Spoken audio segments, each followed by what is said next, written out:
Yeah, like I the mean, I real think you. there's still a bunch of tuning that I think we'll want to do where different people emote to different extents, right? So I think one of the big questions is, like when you smile, how wide is your smile and how wide do you want your smile to be? And I think getting that to be tuned on a per person basis is going to be one of the things that we're going to need to figure out. It's like, to what extent do you want to give people control over that? Some people might try to, might prefer a version of themselves that's more emotive in their avatar than their actual face is. So for example, I always get a lot of critique and shit for having like a relatively stiff expression. But I mean, I might feel pretty happy. The idea is that instead of our avatars being cartoony, and instead of actually transmitting a video, what it does is we've sort of scanned ourselves and a lot of different expressions, and we've built a computer model of sort of each of our faces and bodies and the different expressions that we make, and collapse that into a codec that then, when you have the headset on your head, it sees your face, it sees your expression, and it can basically send an encoded version of what you're supposed to look like over the wire. So in addition to being photorealistic, it's also actually much more bandwidth efficient than transmitting a full video, or especially a 3D immersive video of a whole scene like this. We're shrouded by darkness with ultra realistic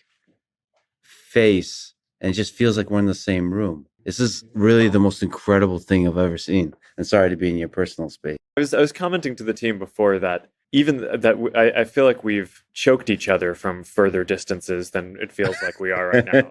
It really feels like we're in the same room. Yeah. It feels like the future. This is truly, truly incredible. It's really, really incredible. So what, can you describe what it takes currently for us to appear so photorealistic to each other?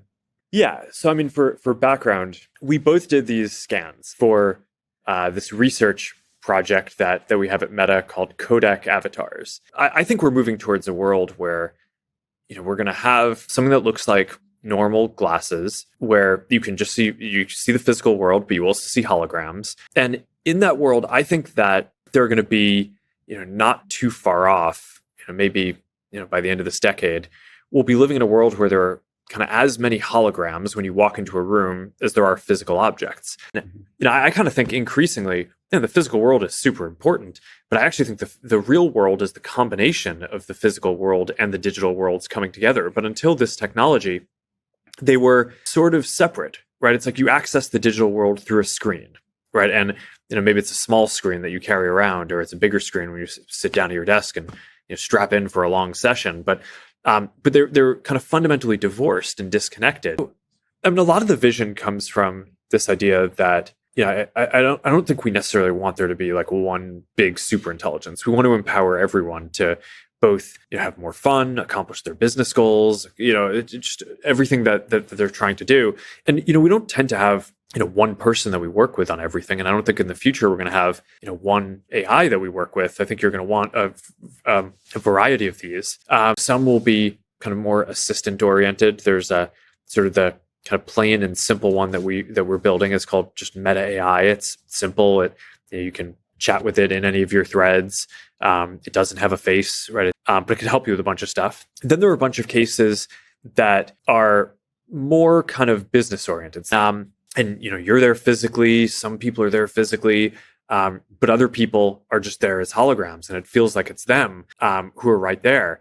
And also, by the way, another thing that I think is going to be fascinating about being able to blend together the digital and physical worlds in this way is we're also going to be able to embody AIs as well. So I think you'll also have meetings in the future where you're basically, maybe you're sitting there physically, and then you have, a couple of other people who are there as holograms.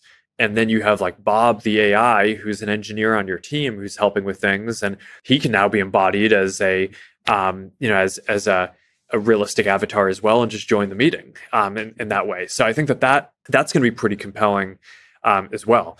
The following is a conversation with Mark Zuckerberg. inside the metaverse. Mark and I are hundreds of miles apart from each other in physical space, but it feels like we're in the same room because we appear to each other as photorealistic codec avatars in 3D with spatial audio. This technology is incredible, and I think it's the future of how human beings connect to each other in a deeply meaningful way on the internet. These avatars can capture many of the nuances of facial expressions that we humans use to communicate emotion to each other. Now, I just need to work on upgrading my emotion. It makes it so much more immersive. It makes you realize that like perfection isn't the thing that leads to immersion. It's like the little subtle flaws, like freckles and like variations in color and just wrinkles, all stuff asymmetry. About noses. Yeah, asymmetry.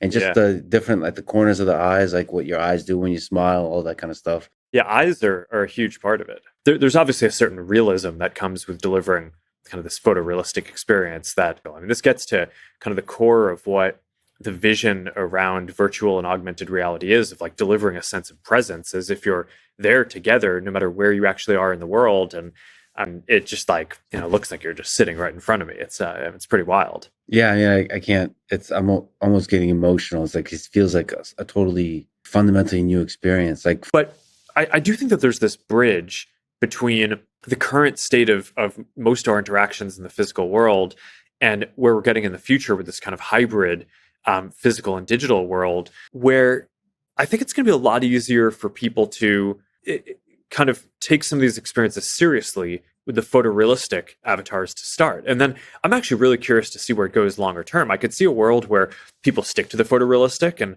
maybe they modify them to make them a little bit more interesting, but maybe fundamentally we like photorealistic things. But I can also see a world that once people get used to the photorealistic avatars and they get used to these experiences, that I actually think that there could be a world where people actually prefer being able to express themselves in kind of ways that aren't so tied to their physical reality. And you probably don't want to wait on the phone to talk to someone, but having someone who you can just like talk to in a natural way, who can help you if you're having an issue with a product, or if you want to make a reservation, or if you want to buy something online, having the ability to do that and have a natural conversation rather than navigate some website or have to call someone and wait on hold. I think it's going to be really good, both for the businesses and for normal people who want to interact with businesses. So I think stuff like that makes sense. You're basically playing piano on a table, and that's without any controller. And like how well it matches physical reality with no latency, and it's tracking your hands with no latency, and it's tracking all the people around you with no latency, integrating physical reality and digital reality.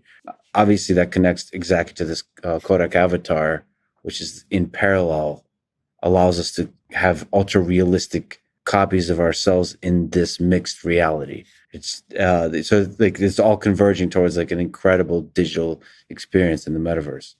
At some point, I think making it so that you could build an AI version of yourself that could interact with people, not after you die, but while you're here, to help help people kind of fulfill this desire to interact with you and your desire to build a community. And there's a lot of interesting questions around that. And that's obviously, it's not just in the metaverse. I think we'd want to make that work across all the messaging platforms, WhatsApp and Messenger and Instagram. It's like so much of what makes us people is like you move around. We're not just like a brain in a tank, right? It's where the human experience is a physical one. And so it's not just about having the immersive expression of the digital world. It's about being able to really natively bring that together. And I do really think that the real world is this mix of the physical and the digital, right? The digital there's too much digital at this point for it to just be siloed to a small screen, but the physical is too important. So you don't want to just sit down all day long at a desk. So I think that this is, I do think that this is the future. This is, I think, the kind of philosophical way that I would want the world to work in the future is a much more coherently blended physical and digital world.